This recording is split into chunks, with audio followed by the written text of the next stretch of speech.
Hello guys, સાંભળ્યો ને તમે આપણી રેવડીનો અવાજ? એકદમ કુરકુરી, ક્રન્ચી અને ખૂબ જ ટેસ્ટી, બિલકુલ ઓછા ખર્ચમાં અને આસાન મેથડથી આપણે આ રેવડી શીખવાની છે. અને હું તમને છેલ્લે સુધી તમે સ્કીપ કર્યા વગર જોશો તો હું પરફેક્ટ માપથી અને નાની નાની ટિપ્સ સાથે તમને શીખવીશ, તો ચોક્કસથી તમે ટ્રાય કર્યા જેવી રેસીપી છે.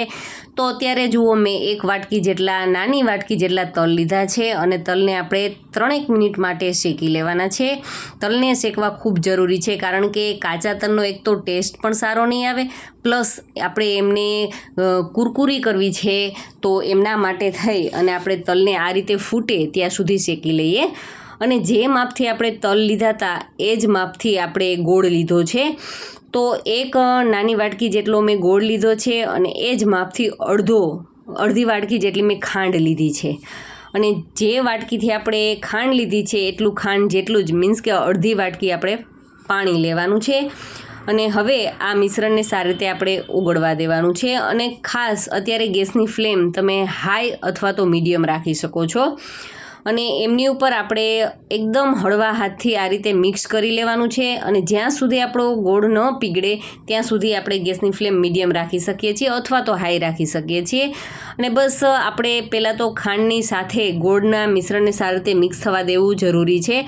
અને તમે વચ્ચે તાવીથો નહીં ચલાવો તો પણ એ આરામથી પીગળી અને સારી રીતે મિક્સ થઈ જશે.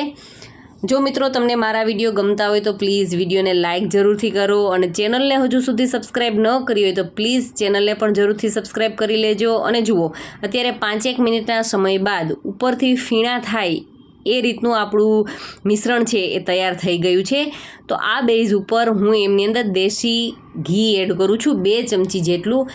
એ બિલકુલ ઓપ્શનલ છે, પણ ઘીને કારણે આપણી રેવડીનો ટેસ્ટ છે એકદમ સરસ આવશે. તો હું તો કહું, ચોક્કસથી ઘી એડ કરજો જ. અને હવે આપણે આ મિશ્રણને લો મીડિયમ ફ્લેમની ઉપર 5-1 મિનિટ માટે કૂક કરીશું. અને તમે જુઓ, એકદમ જ અત્યારે એ ચેન્જ થઈ ગયો છે મિશ્રણ છે એ. અને એ બેઝ ઉપર મેં એમની અંદર 1 ટીસ્પૂન જેટલો સૂંઠ પાવડર એડ કર્યો છે. સૂંઠ પાવડરના કારણે એ આપણી એકદમ હેલ્ધી પણ બની જશે આપણી રેવડી, અને ટેસ્ટમાં પણ ખૂબ જ સરસ લાગશે.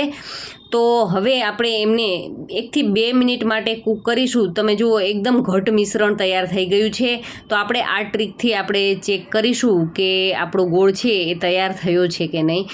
તો પાણીમાં એડ કર્યા બાદ આરામથી હાથમાં આવી જવું જોઈએ. બિંદુ છે ગોળવાળું પણ નથી આવતું, તો એ થયું નથી. અને હવે આપણે એમને એકદમ લો ફ્લેમની ઉપર જ કૂક કરીશું 1 થી 1.5 મિનિટ માટે. અને તમે જુઓ, એમનો કલર પણ ચેન્જ થઈ ગયો છે અને ખૂબ જ ઘટ એવું મિશ્રણ આપણું તૈયાર થઈ ગયું છે. તો હવે આપણે એમના થોડા ડ્રોપ્સ પાડી પાણીની અંદર અને આપણે ચેક કરીએ. તો એમને આ રીતે હાથની મદદથી એમનો ટુકડો કરવાની કોશિશ કરીશું.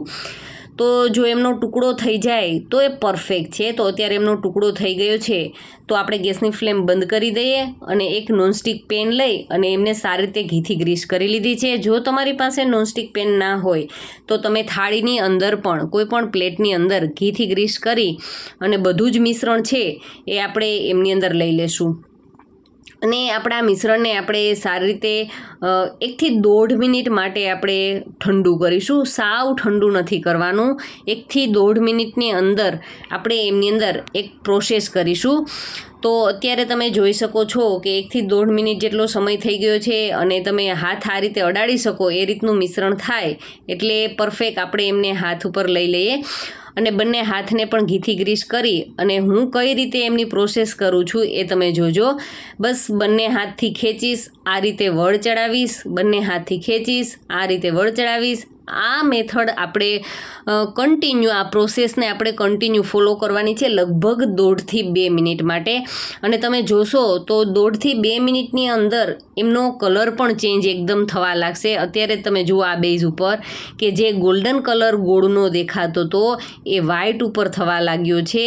મીન્સ કે આપણે જે અત્યારે કરીએ છીએ પ્રોસેસ એ પરફેક્ટ છે. અને જુઓ, હવે બિલકુલ જ એમનો કલર છે 1 થી 1.5 મિનિટના સમય બાદ સરસ થઈ ગયો છે. તો હવે આપણે એમને એકદમ આ રીતે ખેંચી અને લાંબુ કરી લેશું. અને આપણે કેટલું પાતળું કરીશું તો કે આપણી નાની આંગળી, જે ટચલી આંગળી કહીએ, એ જેટલી એ જાડી છે એટલું આપણે એમને કરવાનું છે. તો એટલું આપણે ખેંચી આ રીતે અને શક્ય એટલું આપણે પાતળું કરી લઈએ અને આપણે એમને પાતળું કરી અને એકદમ એકબીજાને ચીપકે નહીં એ રીતે આપણે રોલને આ રીતે પોળો પોળો રાખી દઈશું. જો ગરમ હશે તો એકબીજાની સાથે ચોંટી જશે. તો આપણે આમને આ રીતે બસ ખેંચી અને પ્લેટફોર્મની ઉપર આ રીતે પોળો પોળો કરી અને લગભગ 10 મિનિટ માટે આપણે ઠંડો થવા દેવાનો છે અને પછી જ આપણે એમની પ્રોસેસ કરીશું. તો આ રીતે મેં એમને 10 મિનિટ માટે ઠંડો થવા માટે રાખી દીધો છે. અને તમે ક્યારે આ રીતે રેવડી બનાવી છે કે નહીં એ મને ખાસ કમેન્ટ કરજો, કારણ કે આ મેથડથી મેં પણ પહેલી વખત બનાવી અને મને ખરેખર ખૂબ જ ગમી અને ખરેખર બજારથી ખૂબ જ સારી અને ટેસ્ટી બને છે. તો હવે તમે જુઓ 10 મિનિટના સમય બાદ એકદમ જ ઠંડુ થઈ ગયું છે અને હવે આપણે આને હાથની મદદથી આ રીતે કરીશું તો એ રીતે પણ ટુકડા થશે, પણ થોડા મોટી સાઇઝના થશે. તો આપણે પરફેક્ટ નાની સાઇઝના ટુકડા કરવા માટે થઈ અને આ રીતે ચપ્પાની મદદ લેશું અથવા તો કાતરની મદદથી, અને આપણે જે સૂડી હોય છે જેનાથી આપણે શેરડી ખાતા હોઈએ છીએ, જેમના છોતા ઉતારતા હોય છે, એ સૂડીનો પણ આપણે આમની અંદર ઉપયોગ કરી શકીએ છીએ. બસ આપણું પર્પઝ એટલું જ છે કે એક સરખા નાના નાના આમના પીસીસ થઈ જાય. તો અત્યારે તમે જુઓ મારા બધા જ આમના રેવડીના પીસીસ છે એ કમ્પ્લીટ તૈયાર થઈ ચૂક્યા છે. અને હવે એમને હું એક નોનસ્ટિક પેન લઈ અને નોનસ્ટિક પેનને પહેલાં થોડી ગરમ કરી લીધી છે અને ગરમ થઈ ગયા બાદ આપણા જે શેકેલા તલ હતા એ તલને બધાને સારી રીતે આમની ઉપર સ્પ્રેડ કરી દઈશ. અને હવે આપણે જે ગોળવાળા નાના નાના ટુકડા કરીને રાખ્યા છે એ ટુકડા બધાને આપણા તલની ઉપર આ રીતે બિલકુલ જ સારી રીતે સ્પ્રેડ કરી દેવાના છે. એકી સાથે બધા જ આપણે ટુકડા છે એ આમની અંદર એડ કરી દઈએ અને ગેસની ફ્લેમ બિલકુલ જ લો રાખવાની છે. ખાસ લો ફ્લેમ ઉપર જ આપણે આ પ્રોસેસ કરવાની છે. અને હવે તો બિલકુલ જ વાર નથી, તમે જોશો તો લગભગ 1 થી 1.5 મિનિટની અંદર આપણા જે રેવડી છે એ ઉપરથી તલને બિલકુલ સારી રીતે કોટ કરી લેશે. તમે જુઓ બિલકુલ દેખાવા લાગી છે ને કે જે રીતની રેવડી બજારમાં મળતી હોય છે. અને ખરેખર આ તો બિલકુલ હાઇજેનિક છે, આપણે ઘરે બનાવી છે એમનો પણ એક આનંદ આવશે. અને બાળકો માટે થોડોક ટાઈમ કાઢી અને કંઈક આપણે અવનવું બનાવી દઈએ, અને એમાં પણ શિયાળો હવે નજીક જ છે તો તલ ખાવા ખૂબ જ હેલ્ધી છે. તો બાળકો માટે આ ચોક્કસથી ટ્રાય કરજો. અને તમે જુઓ અત્યારે એ મેં ગેસની ફ્લેમ ઉપરથી ઉતારી લીધી છે અને જે જારો હોય છે આપણે તળવામાં ઉપયોગમાં લઈએ છીએ એ જારામાં મેં બસ આ રીતે રેવડીને લઈ લીધી, જેથી કરી અને એમાં જે એક્સ્ટ્રા તલ છે એ નીચે રહી જશે. અને બધી જ આપણે રેવડીને છે એ ડીશની અંદર લઈ લેશું. અને હવે એ હજુ ગરમ જ છે ત્યાં આપણે એ જુઓ આમનો શેપ ચેન્જ કરવો હોય આ રીતે તમે ઠંડુ થવા દેશો તો પણ કોઈ પ્રોબ્લેમ નથી. આ રીતના શેપની પણ ખૂબ જ સારી લાગશે રેવડી. અને કદાચ તમારે જો આ રીતે એમના ચોરસ અથવા તો લંબચોરસ અને ગોળ તમારે શેપ આપવો હોય તો તમે એ પણ આપી શકો છો, કારણ કે ગરમ છે તો બિલકુલ આરામથી તમે એકવાર હાથ અડાડશો તો એ એમનો શેપ છે એ સરસ લઈ લેશે. અને હવે આ રીતે ન કરવું હોય અને તમારે એકદમ ફ્લેટ કરવી છે તો તમે કોઈ પણ એક કટોરી જે સપાટ તળિયાવાળી લેશો અને બસ આ રીતે પ્રેસ કરશો એટલે એકદમ જબરદસ્ત તમે જુઓ પાતળી એવી રેવડી પણ આપણી તૈયાર થઈ ગઈ છે. તો આ રીતે મેં બધી જ રેવડી છે એમના શેપ્સ આપી અને રેડી કરી લીધી છે. તો મિત્રો તમે પણ ચોક્કસથી ટ્રાય કરજો અને મને કમેન્ટ કરજો કે તમારી રેવડી છે કેવી તૈયાર થઈ. Thank you.